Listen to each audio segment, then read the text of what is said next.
The conversation continues right here on Spice FM on KTN Home, online www.spicefm.co.ke and Spice FM KE on YouTube, on Facebook, and on Twitter.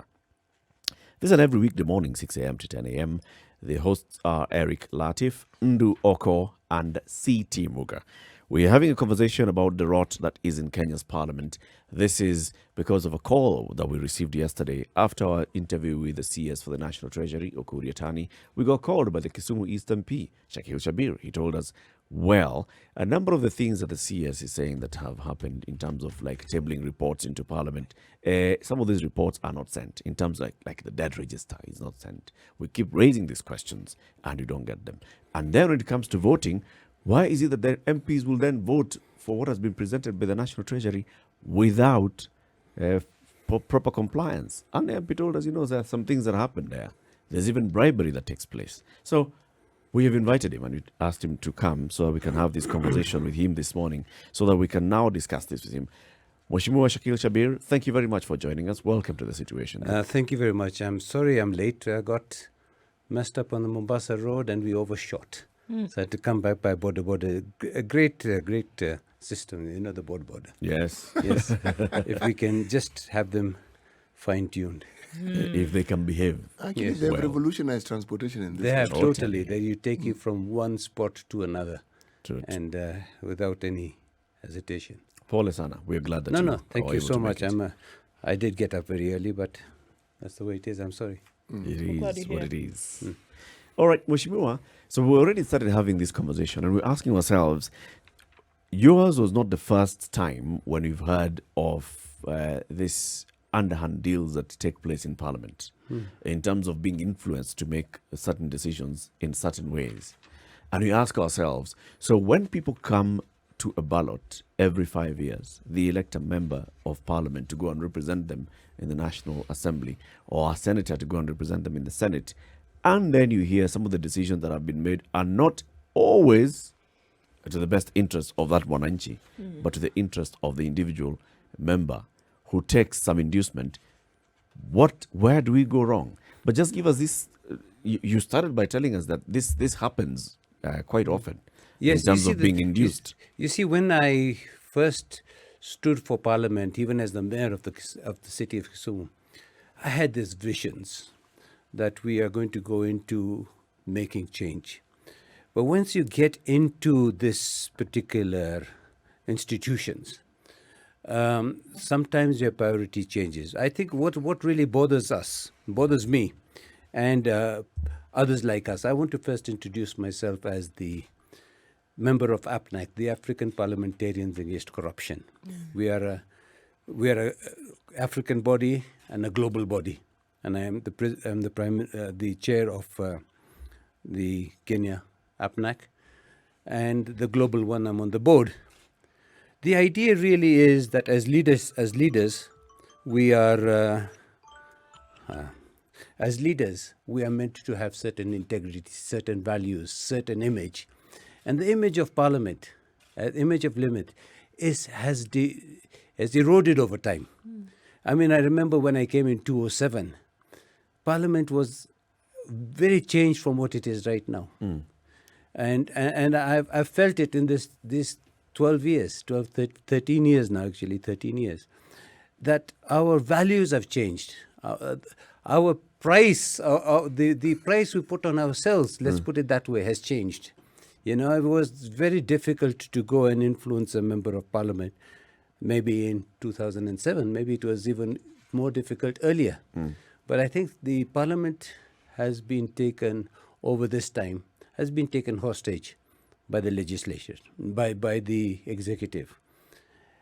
Also, money, cash for questions. It's not only here, it's all over. Cash for questions. The real thing is, how are we going to regain our image as parliamentarians? When you call us MPigs, you do this and you call us that. And we are not doing too much. We are also allowing ourselves, our image, to be eroded. Our speaker himself has said it a number of times. We go to Parliament with 300 and something members, and you find 10, 15 sitting there. So many times we have lost value. We are there sometimes, some of us seem to be there to be what's the word? Influenced. As I think you said yesterday, You mean it's lobby. like people make themselves available for influence? Yes, of course.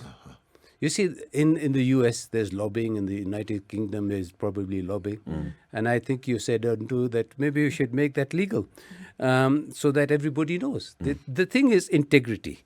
We as parliamentarians, when we were elected by our people, we were meant to be transparent, clean, and go to represent our people. Unfortunately, this is not the case. Many times we find ourselves induced by other things. Our role was going to be very different. Putting it mildly, induced, because you would assume that there was a kind of coaxing out, please do this. But it seems like now it's a lot more outright, based on what you were saying yesterday and based on what we're able to hear. So it's a bit frightening as we think about it now, Mheshimiwa, is that if certain things are being legislated in this country, Yes. or certain decisions are being taken, Yes. the influence is money. The influence is money and So short-term you've gain. sacrificed the development of the country and its people on And the the altar people. of money. And the people who we represent. So how do we trust you? That's the point. How do you trust us? We have to create that trust. To break trust is very easy. To create trust is very difficult. And so you see, the thing is, it is up to us individuals now as members of parliament. And you see, we have an ethics committee. We have a standards and ethics committee. I've left it in the car. I have a document that thick. On the last time we talked about, it was even brought in parliament, people taking money in the toilets. Do you remember? Yep. It went to the Powers and Privileges Committee. I wrote to the Speaker, and I said to the Speaker, look, I'm the chairman of APNAC, the African Parliamentarians Against Corruption. Could I sit in on this particular meeting? And the clerk then put it to the Powers and Privileges Committee. They refused. Why? I said, no, this guy's an anti-corruption people. They're not, he's cleaner than clean, you see? Or so-called image. So, and then they whitewashed it. And there's a big, thick report like this. Whoever made the allegations then withdrew the allegations. So when it came to Parliament, it was shot down. So basically, it never saw the light of day. No, it did not. And this was a report on corruption That's in correct. the corridors In of the corridors Parliament. where people had made accusations against members of Parliament, and people had been clearly seen giving money. And even it went all the way to the Powers and Privileges Committee. But after that, it seemed to have died down. And I think that is where we are talking. When you are in the UK, it's not that it doesn't happen there. There's Standards and Ethics Committee. But that Standard and Ethics Committee is not solely made of members of Parliament. 50% of it is outsiders. So that they can say, it's a 51%, judges and others. And 50% or 49% are members of Parliament. I think it's maybe 49 and 51. So that when they make a decision, it is seen to be representative for the all people's stakeholders voice. of the Yes, people. that's right. I'm looking back and wondering, why is it that people would find it so much easier to go and bribe members of Parliament as opposed to arguing their case? Do you remember? And in this particular case, we are not even talking about commercial interests here for, the private sector trying to influence members of Parliament. We are talking about one arm of government trying to influence another arm of government. Yes. Why would we get to a point where the executive feels that the only way it can get its agenda going forth on the floor of the House is by bribing members of the National Assembly? You see, the executive are meant to be overseen by the legislature. Now, let's just talk about these recent cases. The minister was here. He spoke about the state debt of the register. nation. Yep. Do you know, firstly, what we need to do, What we need governance, yeah. And you see, when you're talking about the state of the nation, the question really is, why does he then? You see, according to the committees, the finance committee on which I sit, the minister, we oversee the minister. Of course, we have guidance. We have the public, the parliamentary budget office, and others who are telling us what we should do, whether it's tax, etc. Then there are the mandarins at the treasury. I say mandarins with respect. Then there's the mafia at the treasury. Yeah, and I say that with the Duke. Disrespect. Well, I Disdain. want disdain. They're the mandarins. So what happens is sometimes you get the minister coming over, and they've already talked to the chair of the finance committee and others, and influenced the decisions that are going to be made. Of course, they come with presentations and everything else, but the decision, when you now start asking questions, you are shot down. Sometimes the decisions are already made. You see, I mean, the things that, what are the key drivers that we needed? You see, we needed pragmatic leadership, which we don't have. In Parliament, now we're talking. Right. Right? We need efficient public service in the executive, right? We need good governance. We need skills. All of these things, these are all coming to Chapter 6. Yeah? Now, if under the tax laws that we had in December 1, yeah? Yep. We all knew that those tax, the turnover tax and other things were not good for us. They're going to hurt 180. people. We knew it, and there was a hue and cry. And if you remember, even the Jubilee, the ruling party, and its coalition partners started calling all members of parliament, whipping them to come and Participate in this. participate and vote, because we were going to lose it. And this here, you see, it became political. Tanga versus the other group. So the thing is coming. So the presentation is made, and of course it comes to the parliament. And somebody comes and says, don't worry, we're taking care of you guys for Christmas. So just pass this thing. Well, We will of take course. care of you. No. We've made arrangements. And then after the thing is passed, you go to the office of our whips, and they pick up some money. Now, was that just a gesture for Christmas? If it was, did it come from the parliamentary budget? Or where did it come from? You see, the situation is this. We don't mind. The executive must be overseen by the legislator. But when the legislator are now being taken as hostage by the executive for whatever reason, yes, we are now bound by what they want us to do. But Mheshimiwa, Really? Are you bound? Would one not No. really say that the legislature have allowed themselves Yes, to be taken hostage? exactly. It's exactly. not your hands are shackled by force. It's No. kind of as if you're offering up your hands and saying, well, here I am, please take me. Yes. It's just that you're giving me some money as we go along. It seems to me that this money that's being taken, it's not by force. You No, could no. actually make the Mheshimiwa, decision explain this to not me. to take the money and do Explain the this job. to us. exactly. Explain this to us. What is it that allows your colleagues to descend to these low moral levels? What is it? What's the driver? What is the impulse? What is it that makes them? It's not that makes them. What makes you take a shortcut? Yes. What makes you take a shortcut what stopped me from telling my driver, stop here, reverse, against the traffic, because I was not that far away. No, that is wrong. So what it is, within us all, we have that particular balance.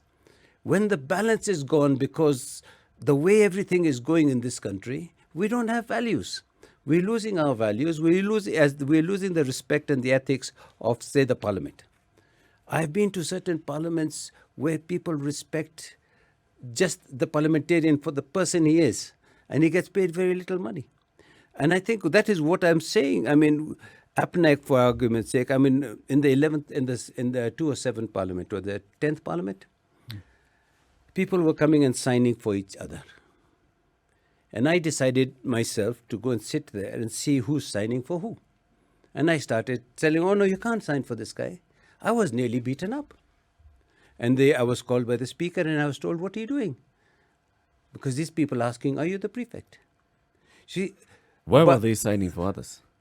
for the allowances. So you see how things I changed. see. So we as APNEC So the started, records show that this person attended this that's meeting. correct. So what we started doing here, you see what we say, little things make changes. Yep. If you had allowed that to continue, yes, it would have gone out of proportion, out.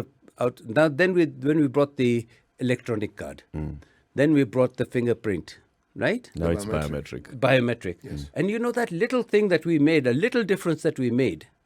And of course, the speaker was very good with us and he listened to us and what we wanted to do. I said, listen, if we cannot control ourselves by our own actions, we will not be able to stand to account to others. That little thing, believe me, my brother, sister, the United Kingdom called me to ask us how we made that difference. The United Kingdom, the UK Parliament. Everybody started to do this thing, the biometric. So what what I'm trying to suggest is APNEC is a body that is, we are looking for members. We're a network of organizations. We want to strengthen the capacity. We want to have transparency. We want to stop corruption. There are many, many cases. We want to be the crusaders of fighting corruption, but it must be done bit at a time, like the hummingbird. Mheshimiwa, how is APNEC funded? Ourselves. Explain. What do you mean yourselves? We each contribute some money. So every member. Every member Individually. contributes 3 to 5,000 shillings a month. We are about 30 members, and we're not funded by anybody. Do you have a secretariat? Yes, we were a very small one. Myself, one secretary, and we are 8 members of the board. So the idea is, it was very big. The global one was funded by the Canadians. The APNEC one was funded by, again, the Canadians. There was millions of dollars. But they themselves could not be accountable.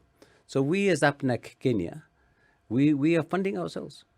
Mheshimiwa, do you think you can be transparent with the people that you currently have who've already taken? Because as far as I'm concerned, there's already blood in the water. Yes. Do you think you can form a transparent group of people who are going to be legislators in this country who've already been used to taking the odd bribe here and there, and then you want to come and tell them, actually, you know what, guys, Yes. let's do this the right way? Exactly. Do you think And it's it's working. possible? Do you think It's it's working. possible with people who've already been tainted? It's working. You see, Explain. How is it working? It's working. If I'll give you an example. When we were talking about the 11th Parliament, the ethics, the leadership and integrity bill, it was being torn apart just before the independence. Yep. Before The there were election. only 4 or 5 of us objected, and we objected at every single clause. There was Martha Karua, that was in the 10th Parliament, Martha Karua, Shabbir, and a few others. And you see, when we do this thing, people take notice. And our brothers and sisters say, oh, Mheshimiwa, why are you doing this? Because I think we need to clean ourselves. And I think this is where I stand. If I am going to show by way of my own action, that we want to be more transparent, we do not want this $50 or $100 on one side. We don't want it. Then the price will change. You see, there was a time you could say, why pay a lawyer when you can buy the judge? Yeah. It's the same situation here. You see, when we are now being lobbied, and sometimes, I sometimes really feel the Finance Committee, for argument's sake, we are being lobbied by professional bodies, and they're coming with beautiful documents telling us what and what and what. Yeah, making logical sense. And then there's somebody just 50,000 shillings and all that. They just comes and we make outrageous decisions. Outrageous. Where there is a waiver of sugar, like sugar tax just because for 24 hours or 48 hours, or make a decision on sports pesa, Yep. or make a decision on this tax to soft, like Netflix, etc. Sometimes we just don't make decisions based on fact. We On make fact. decision Based on how much money Based you're on giving. influence. How deep is this rot? Mheshimiwa, how bad is it? Are we saying that the majority of decisions that are made on the floor are a result of, bribery? Let's just call a spade a spade. I wouldn't want Is to. it bad? I think, no, I won't call it bad, but I think when a critical decision, even if it is one case, it is bad. Because we cannot allow that. It is something that we as parliamentarians have allowed ourselves to go on the other side. I think it's bad. It's Yeah, bad no. if we say that, for example, the tax laws that you passed in December, if we can say that there's likelihood many members voted Yes, after would have inducement, voted the other way. would have voted no, but then they were induced to vote for that bill. That's right. Then the situation is pretty bad. Yes. Because you're talking about a majority. Being able to sway and get a majority on a critical vote, you get a critical mass of people who would vote yes. That means many have been induced. Then the situation is bad, Mheshimiwa. You know, how many people were there the other day when it was there? It was hardly 50 people. Yes. So when the other guys are saying we're taking short-term gain. Sometimes when this presentation is made to us, it's made professionally. I've left it in my file. I will show you documents. The budget parliamentary office does so much work. We come up with alternative budgets. We come up with alternative scenarios. And nobody wants to read them. And then somebody just says, listen, we want to increase our tax or reduce our thing or whatever. And now because of the big four, there's no strategy. If you allow me to ask you a specific question, there's a problem that has dogged this country for a long time, and this is the ever-increasing debt portfolio that we have acquired. Yes. All right? Yes. What is it, apart from what you've just mentioned, that determines the decision our legislators make in allowing the executive to simply up whatever debt that we already have? Here I want to take personal responsibility as a member of the Finance Committee. Yes. And I will expect my others also to do so. We have failed. How? Parliament, we stand accused. And rightly so. Because we are meant to have been their oversight, not to be used by them for increasing the debt ceiling. Debts on whimsical reasons. And they come up with so much documentation which is not the proper stuff. They give you what is, I won't say fraud, but different information. I want to give you this by example. When the present CS, Uktani, came to see us in September, and he came with all honesty and said, listen, we need to increase the debt ceiling because of this. We were already upset about the debt ceiling. So they came to us and said, listen, we've got commercial loans, we've got short-term loans, they're very expensive. If we raise it up to 6 trillion, we will be able to get rid of some of these commercial loans. We'll reorganize, restructure them. We will refuse to take other loans. We will limit future borrowings. We'll restructure the debt. We will make sure we take long-term loans for and a long-term process. We will not take this Eurobond type of loans, etc., etc. He made that to me. And we said, can we have the debt management unit now be autonomous? Yes? And he said, no, we're going to make it autonomous. It is autonomous. The UK, it is autonomous. So we started, and he gave us that assurance. He gave me that assurance. I was sitting there, asked. However, November comes, he comes with a supplementary one. Totally against the promises that he had made. Then supplementary 2. Then the 2020-2021 budget, deficit budget. This only, we should have a motion to impeach this guy. He's lying to Parliament. He lied to us. And then he has the audacity to continue. And he's saying that we have become subservient to the whims of the executive. So he comes and says all this information. He may have at that time been genuine. He has got now stuff that he is now. Our Parliamentary Budget Office has given us medium-term debt strategy. He's not following that. He's decided. You see, under the Public Finance Management Act, the CS has to give authority, shall give authority to the Public Debt Office to manage the debt. Shall. Since 2012 to now, nothing has happened. No CS has given that authority. So you see what Is there a time when any minister in that particular department, is there a time when this department has been given that sort of authority? No. Not since the new constitution. No, they haven't. You see, the UK has done that. The public But with the old constitution? with the Because old. you are an MP even with the old constitution. Yes, I was. Yes. The Public Finance Act was not there. Yeah. It was not there. The creation of this constitution. That was creation of this constitution. Let's take a break at this point for KTN Home. We'll be back. We are having a conversation with Shakeel Shabbir. He's the MP for Kisumu East on the corruption in Parliament and the affairs of Parliament being subservient to the National Executive. But also we'll have him as we have a conversation in the next hour about food security. Remember, we have this segment we call Agri Talk. We'll be having that conversation shortly. Keep it right here. KTN Home. We'll be back shortly.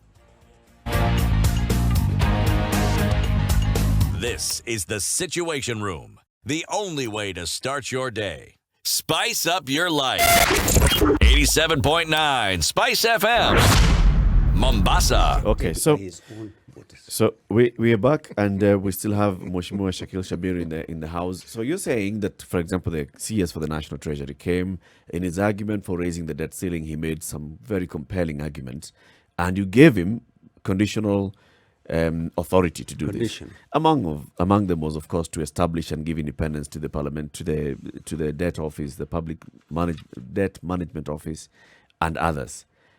The Parliamentary Budget Office does a lot of work, as you tell us. And then the National Treasury completely disregards this. But the National Assembly votes for the arguments that have been put forth by the National Treasury. Where is that disconnect? Beyond just saying that there's money being spent, what else makes MPs? You see, we go are ahead? meant to ask for what reason. You see, as I said, the CS, he's meant to make policies. Yes? But here he's implementing as well for the debt management. Yeah. Debt management unit, exactly that. Manage our public debt to certain requirements, whether it is percentage of our GDP, whatever and whatever. We have overshot all those so-called limits. On what basis he implements the debt? Implementing. So I went yesterday. I said, okay, now Shakeel, I've been talking too much. Let me just go. We are changing the debt management. We've had a new bill, which is not going fine, not going very well. So I walked over yesterday to the Minister of Finance. The minister wasn't there. The PS was in another meeting. So I said, I'll go to the debt management unit. I want to see that, because when the minister came, we asked the minister in September, and ever since we have asked him, you have promised to take us to see the debt management unit. Like the KRA, we go and see the KRA, we see how these people are working. We find the debt management unit on the first floor in a corner, 3-4 dingy rooms. Nobody knows what's happening, the deputy director. So I meet one of the directors I said, can you give me the debt management register? It's public knowledge. Oh, I'll have to check with somebody. So they finally, after 2 hours of me sitting there, I get a debt management register up to 2018, which they said they sent to the Parliament. Finance Committee, have not seen that. I've not seen it. But if I've not seen it, so let's say it was sitting somewhere, they don't want us to see it. Yeah. Tell me the procedure. If something is sent to Parliament, what process does it go through before it gets to the committee? It should go to the clerk. The clerk would then forward it to the relevant committee who is making decisions. And when you checked with the clerk, they had not received the document. Unfortunately, the Parliament is more or less closed right now for many. The Finance Committee, where I was looking for this document, was Are you in recess? Yes. But some of the people had gone for. You see, the public debt unit has increased from. I did something from 500,000 to 7 million. Now we're going up to 9 million and 12 million. We'll be 12 million. We're doing 700 in the next 10 months, we're going to be crossing 7 trillion. Even the 7 trillion does not even cover what we're calling what is called contingent liabilities, guarantees and whatever. So it's debt management unit, as I said to you yesterday. Mozambique, they hid so much money. And they're doing it with donors, with the people who are giving the loans. Yeah, Those yes. called vulture financing. Those people, they're like Eurobond. I mean, you never heard of Eurobond. What happened to it? Vulture financing. Because these guys, we've financed our soul. So these vulture finance people have taken this expensive loans. When you look at it, we are now commercial loans abroad. But let me ask, these loans we speak of, were some of them not taken before this particular CS came into office? Because he's only a year old. Yes. But we still hold him responsible. But of because course, that is the CS. It is his docket. Yeah, let's talk about the CS for a minute. You know, we are talking about meritocracy. He's a very nice man, very humble man, very easily to contact. Yeah? But do remember that he's a politician. We were told by the president that we are going to have professionals. This is a failed politician. He was kicked out by his own voters.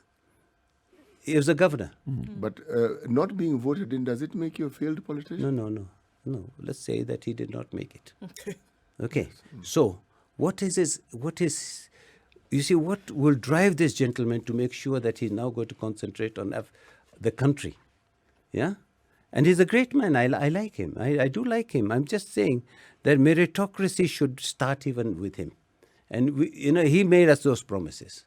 Let me take your argument and say that because he seems to have not fulfilled certain promises that his office should fulfill, you suggested that he should be impeached. Yes. Should we also impeach members of your committee who have clearly failed to supervise people like him? Including me. Questions should be raised. Yes, it should be raised and say, listen, Shakeel, my people should ask me. I mean, they should ask me, why are we putting the VAT up? Why are you doing that? Why did you do that? Why do you have a new digital services tax? That's right. Turnover tax and all minimum tax. Turnover tax. You know, the turnover tax is going to kill our Juakali. It's going to kill us. Because there's nothing to stop the taxman. His job is going to do his job. Yeah. To walk to the Juakali and sit and see how many sundukus he's making, how many windows he's making, and estimate, okay, you're making 20 windows a day or 10 or 100 windows a month, which is about 400,000 shillings a month. So I'm going to give you a turnover tax of 1% of 400,000 payable in advance. Do you understand me? Yep. And they're going to harass that guy. And of course, that is a corruption. Then they're going to corrupt this guy. They're going to say, the whole thing. Tax is not meant to be like this. So, Mheshimiwa, going on to this conversation, and we are asking our audience to join in 0719-012-600. There's rot in the executive, there's rot in the legislature. We've talked about corruption in the judiciary for a while. So let's focus on the legislature for today, where we see decisions that are made not in the best interest of the people, but sometimes in the best interest of of some people, of commercial actors, or in some cases, the best interest of those who hold a political office in the executive, because they want a certain decision to go a certain way. So, like you said, an amendment bill is brought late in the day, late in the afternoon, on a Thursday, and you're asked to amend so that you can allow importation of sugar. And this is just for the benefit of some sugar barons who are waiting somewhere to just bring in the sugar, dump in the sugar, make a profit, and then we reverse to the old taxation. This is not just one case. There are many cases such as this one. If you talk about now what the researcher was telling us, Dr. Timothy Njagi, what is happening in the agriculture sector, they research all these things, rice and what is required to just make sure that a farmer can get the benefit out of this. Some of these things are things that can be done very easily, but they just end up not happening.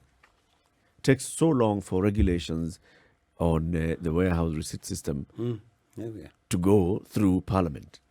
There's a committee on delegated legislation that looks at regulations. There's a House Business Committee that looks at what is important, sets it as an agenda. Why would it take so long?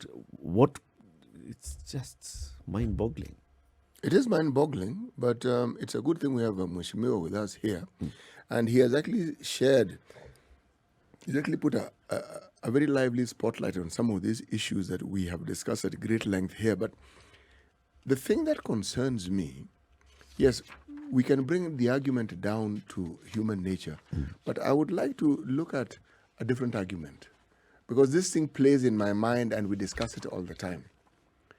The standards by which we judge politicians, the moral judgment we cast on politicians, should that be the standard that we actually use? And I'll tell you the premise. That So I'm we should using. have a different weighing scale. lower standard. Yes, no, not lower, not higher, just a different scale. There is a British historian in the 20th century, in one of his essays, it's called A.J. Taylor. This is what he had to say on this subject. He said that perhaps politicians should be judged purely on their political skills and on their ability to achieve their political goals, and not on their personal morality.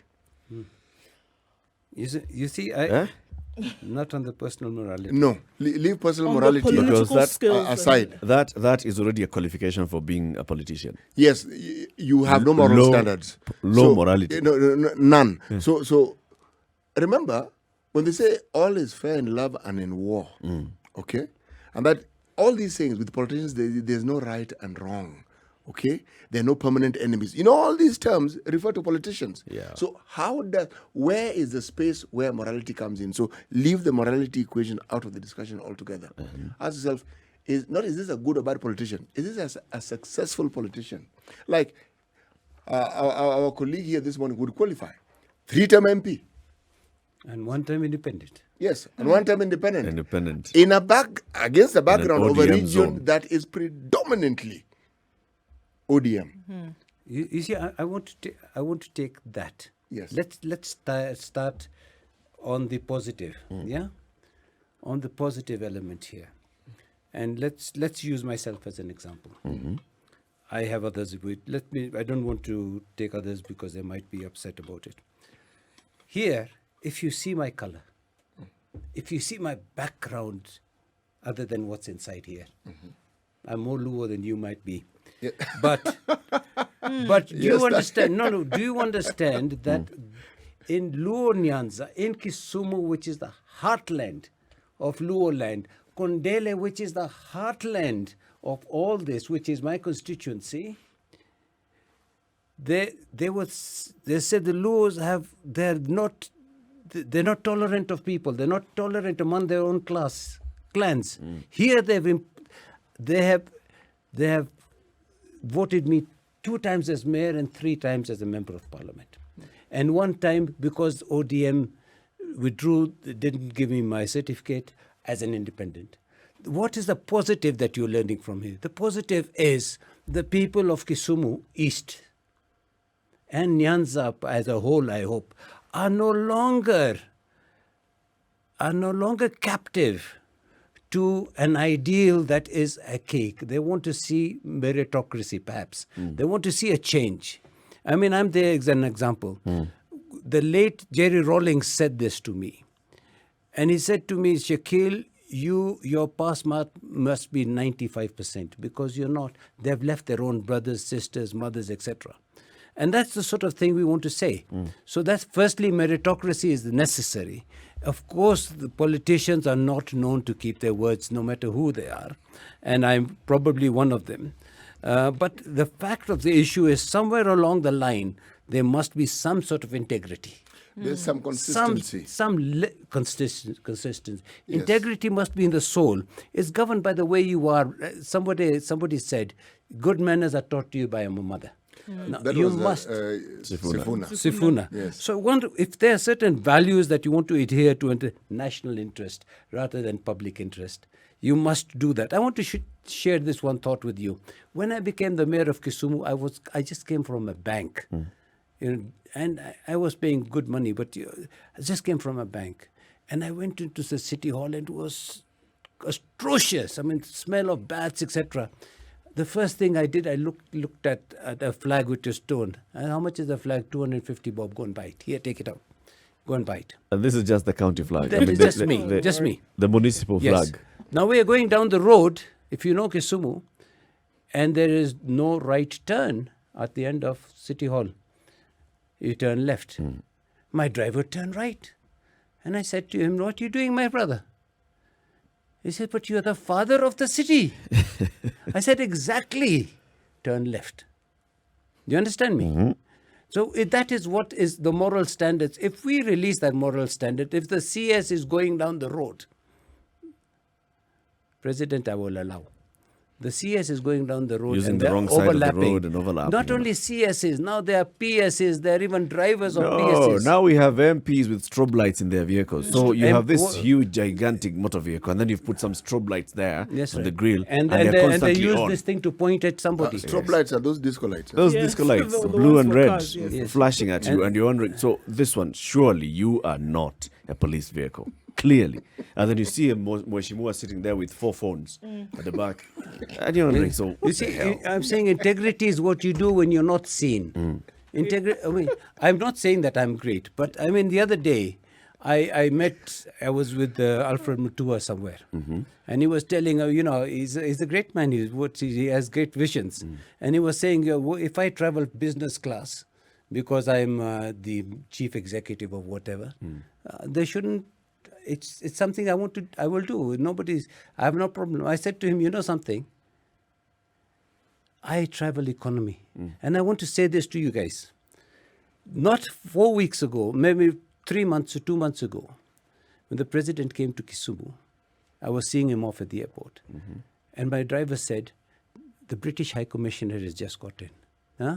And because Kenya and we're Kisumu, UK, we call UK and we think the British High Commissioner is ours.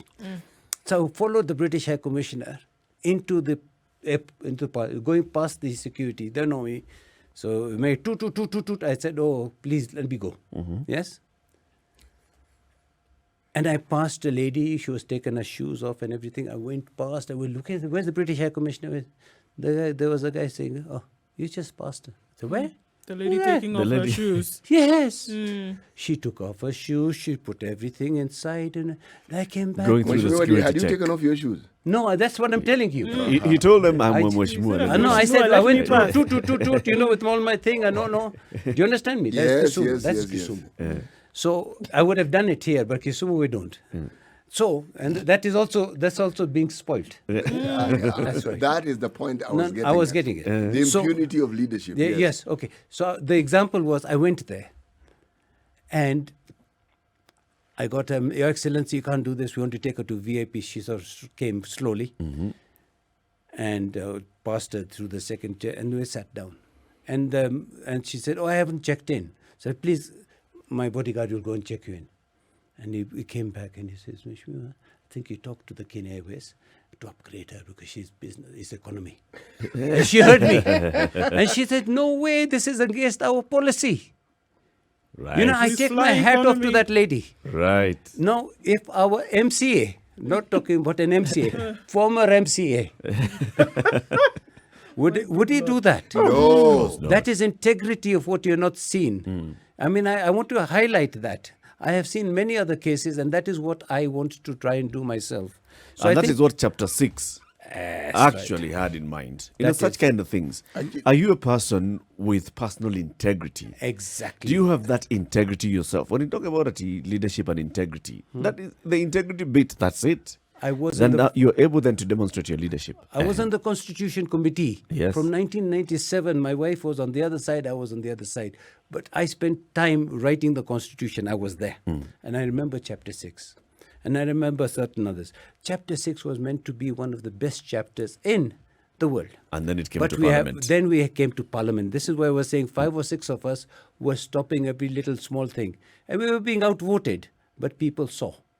So I think what we as a parliamentarian, when you're asking us, we are the conscience of the people. We are the integrity of Parliament is the integrity of the people. Actually, Mheshimiwa, Yes. I think to be correct on that matter, you are... Should be. No, you were. We Briefly. Tense. Past tense, briefly. What you are now is none of those things. It is a hope that you could be. It is an expectation that you should be, but you are not. In fact, if anything, our parliament is a paragon of vices. If you're looking for anything that Kenyans like referring to as bad behavior, just look at our parliament not and all their of us. behavior. Not all of us. Unfortunately, you're well represented. That's the whole That's point. right. You see, there's what we call the good, bad, and the ugly. I hope you may have seen the I've movie. seen the movie. You may not have seen it. She has watched that. No, she's much younger, but still. I was talking about this, the good, bad, the image. The image of what you want to. We've all got the good, bad, and the ugly in us. All of us have. Yep. I mean, I shared with you the story of me talking to the British Parliament and them saying, hey, you really do that. I've got my card. You really do that. I said, yes, I do. And it was a big issue. But you see, integrity there, the leader of, I think, was it opposite? The leader, the majority leader or something, came late or something. It was to question a minister. He came late. He resigned in the parliament. They have institutionalized morality. Institutionalized morality. That's And what it has happens become in a tradition. America. It's a tradition, and That's what happens in everyone America. knows. You do this, you miss this step, you resign. Yes.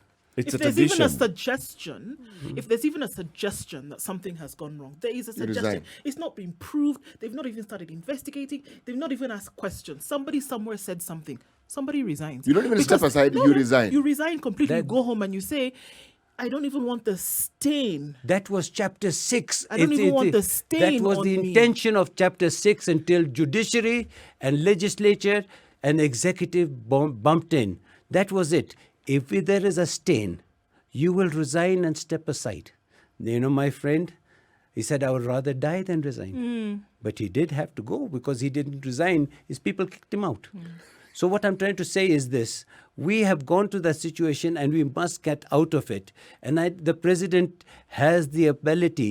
Sometimes somebody has the capacity and the ability. Whether he has now also been taken hostage by others, I don't know. But, the situation is fire those guys. Yep. Fire them. Why don't you fire them? If there's a hint, fire the person or say step aside. We don't do that because there's no morality, there is no ethics. Our chapter 6 has gone to the dogs, so we're taking advantage of it. So, all those things that we are saying, if everybody who's listening is like, yeah. I mean, we know these are our parliamentarians are. How do we correct this? Or is there any desire to correct this? Because someone was saying, if you can elect corrupt politicians and expect them to be doled with integrity in their work, you are being fallacious. You see, I think, And if we are electing these people, if we elect our leaders and we don't have those high expectations of them, that's why somebody can go in there. It's because they know they nothing is going to be done to them. When an MP comes out and says, I received 100,000, I mean, surely. Mheshimiwa Aluke is on video saying he saw people being given. He was asked, did you take? It was just 100 I took. And it's okay. And when somebody goes to say something like that in public, it's because they know nothing is going to be done. because to them. you don't- Even your constituents are not going to look at you and think, you took money, we cannot vote for you.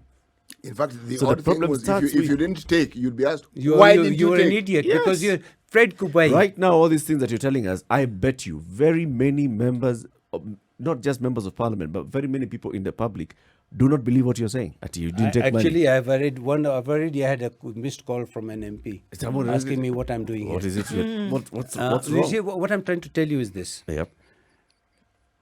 We need to break the chain of corruption. We need to break it. How do Whether do we that? break it in parliament, we break it in on the ballot, we break it on the road. You see, there's what we call, grand corruption. That we call minor corruption. We spend so much time on that little policeman sometimes, and the grand corruption is taking It's happening. everything. So we are talking about grand corruption. We are talking about what happened. Why is suddenly the PEP scandal now forgotten about? The problem, Kenya is a very rich country. We go through all these scandals and we still survive. I think the best thing is in corruption, the color of the cat doesn't matter. It is the cat that we need to deal with. Its color, whether it's black, white, or blue, doesn't matter. Mheshimiwa, I want to ask you a personal question. would you consider vying for the post of governor No. of Kisumu? No, absolutely not. Why? I've said so clearly. Because it's a political thing, and then one thing I must But you are a recognize. politician, Mheshimiwa. Exactly, but you see me. I'm not. I You have are been mayor. given everything by the Luo community, everything, more than any politician has been given. I must remember what is my ceiling. My ceiling is not the governor. You're setting your own ceiling. I've set the ceiling. I was the mayor of the city. And I did the same work that the governor is doing right now. I have my records. I have my attainments. I know what we've done. If you go to Kisumu City, you see that park. That is me from the beginning to the end. But we don't brag about these things. So what we're trying to suggest is that everybody takes the baton and runs. I shall not. I will not, and I do not wish to be the mayor, the governor. Why were of you Kisumu. asking him that question, City? The reason why I'm asking him is I'm looking at the history of politicians in Luo Nyanza, and I'm asking myself, a politician who has had 3 terms, and I'm having difficulties coming up with 1. 2 terms I can mention. There's myself on Alago. Yes. Okay? That's what I'm saying. I'm having difficulties. Now, someone who is that popular in his backyard, that person can easily, in my opinion, from political perspective, spread that popularity to a larger area. Because there's a reason why he keeps being voted in. Because it's not as though he goes in and opposed. No, they're opposed. And there are many people who want that same job. Maybe you can set the example by going there and asking the people, give me the opportunity to run the affairs in the executive of Kisumu. You see why I asked But that I've question? been actually, with the due respect, As mayor, yes. have they told me, no, with due respect, after the 10th, after the first 212, many called me and told me, we want you to be governor at that time because you've been through the constitution. Yeah. I said, no, I do not wish to be. The elders of my constituency called me and said, Shakeel, we are the ones who gave you the membership, gave you the MP the ship. MPship. When we want you to go, we will tell you. We don't want you to go right now. So I thought what the situation is that. But let's. So it's the reality of the politics on the ground. Yeah, no, but you know, I'm known in all the constituency. But the most important thing is you must know your limit.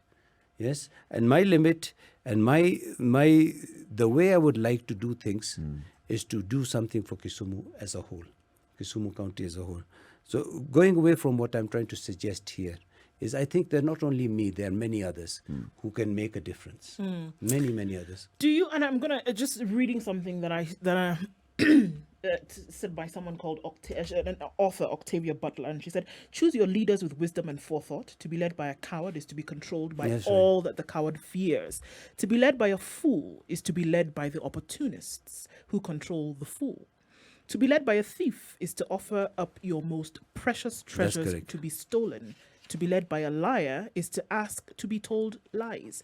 To be led by a tyrant is to sell yourself and those you love into slavery." Do you sit back sometimes and wonder why Kenyans continue to choose the leaders that they choose with all of this nonsense that we see being put on the table before us? Sometimes I do, but you know when I'm sitting there and I'm looking at my own case, I'm looking at the case of a friend of mine who was a former Minister of Finance, Kimunya. Kimunya was shot down in his own constituency. He learnt his lesson and he's now back and he's making a difference.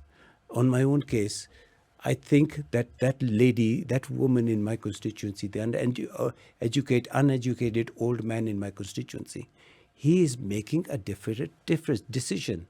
He's saying, I want a leader that can make a difference. I want a leader who knows what I need.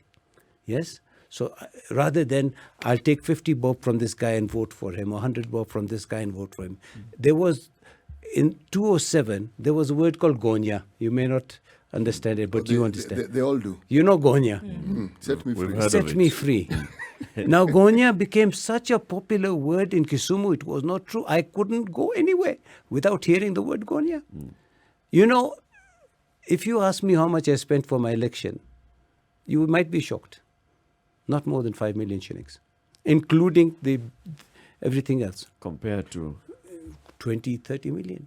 Right. So you see, when I'm spending 30 million shillings, I want my money back.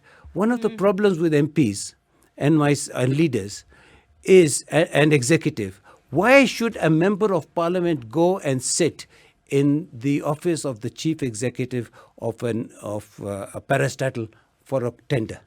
Why? Should he be going to the finance ministry? Why should he be going to the Ministry of Education? What is the executive doing? What's the CS doing? Instead of facilitating Saidia Mishimiwa, they should be blacklisting that particular tender. Yep. Yes? No. It says in the procurement, there should be no lobbying for a tender. Yet, we are fighting to change the procurement bill. We were improving the procurement bill to go forward as part of APNEC. And we are finding the changes that are now being proposed are taking us 2 steps back. But we're not lost. Because of commercial interest. Commercial interest. Then there is the other issue. As an MP, I'm meant to sign my wealth declaration. Do you know what my wealth is? You don't. Because I sign it, I put it in an envelope, and I give it to... It's hidden. I could have written it on toilet paper. I could have written anything I wanted. Nobody knows. Only the speaker has it. And when the anti-corruption wants it, it will be given. Get it, yeah. The anti-corruption comes and tells you that this MP hasn't even got an education degree. He is even, the person who is giving him that degree has said that this is fraudulent. Yet the IEBC is approving that guy for the vote to stand. I mean, I know Eric is looking because we want to go to a break, but look, in about a year ago, someone said to us, she said, you know what, the only way we're going to get these problems solved is to get rid of everybody. Ground zero, start from scratch and get those people in. Again, like what Octavia Butler said in this thing here, that choose your leaders with wisdom and forethought. It would mean that you raise it to the ground and then pick leaders who you know, or at least you have conviction that they're actually going to do their job. Because look, what are we talking about here? I mean, it's almost laughable. But okay, it's so points. painful that it's laughable. There's 2 points. That there's so much nonsense going on, and we're seeing here where we have a country that's running well and everything is okay. Yesterday we were told that don't worry, everything is okay. But we're 2 getting points. better. No, it isn't. And I suppose it's his job to tell you that. But 2 points. One, we look at South Korea, we look at Singapore, we look at Malaysia, and we say these economies are doing well because there are Lee Kuan Yew and there's other people. When you look at that area, and I want to give you this particular example. I went to Singapore with MCAs, and I've been even with members of parliament. No cigarette smoking on the street, no chewing up. We are big people, we're not smaller. They were arrested. They were arrested. Singapore, you can't even spit. Doesn't even matter whether you're the Prime Minister of Singapore. You will be arrested, my brother. Yep. Here, there is no such thing. You are not arrested. You're given a through pass. Yes. You're actually given a blue pass. That is what's happening. There is no punishment for... And there is nothing. Now, I don't want to call it punishment. There is nothing. So the guy will say, so what? Utadu? Yeah. I'm an Impunity of the extreme. So there are very many things that you still can do, and he says, and like you've said, Mheshimiwa Shakeel, look for one another, join this caucus, push it forward. Just your closing remark as we come to the end of the show today. My closing remark is this: you talked about the rot. It's the one thing that I want to plead with everybody. We were born with good and evil within us. It takes you to do one good thing for others to follow on that good thing. So it will gather its pace. It's difficult to preach integrity to a poor person. But civilizations rise and fall on account of the moral values. And moral values of Kenya used to be, I used to go to Dubai. When you went to a shop in Dubai, if you were a Kenyan, they welcomed you, a Kenyan African, yeah? And I'm sorry to say, Undu, if you were a Nigerian, they didn't want to see you. Now you go to the same Dubai, and we Kenyans have lost our standing. We lost our integrity. You go to the UK, Kenyan had integrity. we must start living with that. And it's my vision, my plan, and my hope that I can make a small difference among Parliament and among the people that I'm talking to, to say, take that step. Keep that. Be bold. Yeah. If somebody is doing something wrong, tell him. Don't quarrel Don't with him, sugarcoat it. but tell him this is not right. Right.